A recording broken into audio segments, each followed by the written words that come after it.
Olá, tudo bem? Isis Vieira aqui para darmos continuidade ao módulo 6. Na aula de hoje eu falo sobre como dar feedback na avaliação de desempenho. Vamos lá? Primeiro de tudo, não faça críticas pessoais. Muitos gestores pecam nesse ponto porque se irritam com erros cometidos pelos colaboradores. Nunca dê um feedback de correção quando você estiver irritado. O tom de voz e as palavras usadas para transmitir uma comunicação dessas faz toda a diferença. Lembre-se de que você não quer criticar uma pessoa, muito menos esmagar sua autoconfiança. Nunca critique a pessoa. Refira-se ao trabalho e lembre-se de ser um líder na situação, baseando seus comentários no desenvolvimento pessoal do colaborador.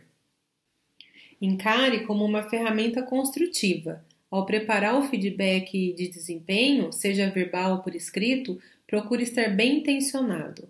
Trata-se de uma contribuição para a melhoria do trabalho daquela pessoa, portanto, nunca ceda a ideia de deixar passar ou não vai adiantar mesmo. Se o próprio gestor encarar o feedback como uma ferramenta construtiva, vai conseguir transmitir esse conceito para os seus colaboradores. Lembra daquela velha técnica de falar algo bom, depois falar algo ruim, depois algo bom, fechar o pão e tudo mais? Esquece. A maioria das pessoas já se acostumou e quando começa com algo bom já sabe, lá vem. O aspecto positivo, mesmo que seja real, pode cair no descrédito. Então, o melhor é cada coisa no seu momento, para que o colaborador não se confunda e se concentre no que é necessário naquele momento.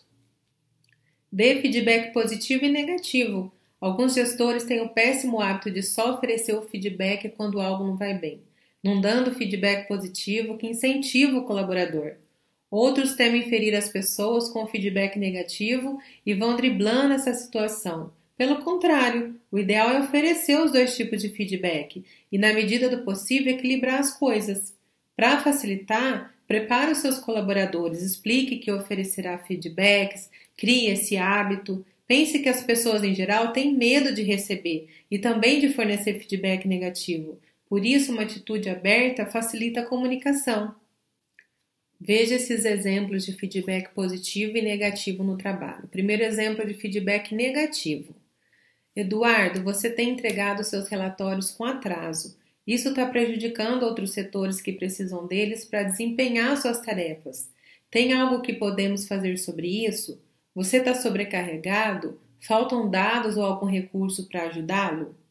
Agora, olha esse feedback positivo que bacana.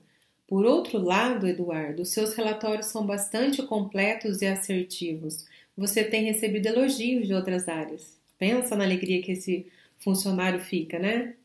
Nem sempre a gente tem como dar feedback na avaliação de desempenho que seja tanto positivo como negativo. Mesmo que isso aconteça, dê o seu feedback.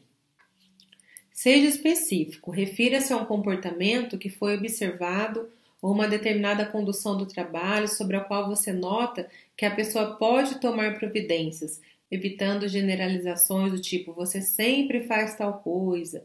Por isso, evite julgamentos e deduções. Antes de oferecer qualquer feedback, tenha certeza da situação. Existe uma boa dica para isso. Nada como dar um feedback escrito para ter certeza de que incluiu tudo o que você deveria dizer. Você pode dar o feedback face-to-face e em seguida dar o feedback escrito. Use a regra de 3 para o feedback de desempenho. O feedback ideal segue uma regra bem simples em 3 dimensões.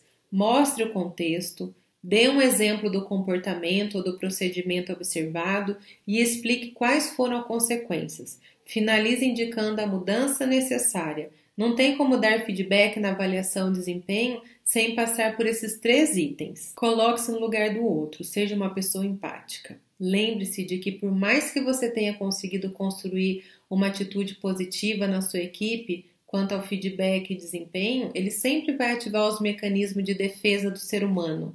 Coloque-se no lugar da outra pessoa e tente imaginar-se recebendo aquela mensagem. Como você se sentiria? Se a pessoa que estiver recebendo o feedback quiser fazer alguma observação, ouça com sincera atenção e reflita um pouco sobre o que você ouviu. E olha, que é uma dica que só a maturidade traz pra gente.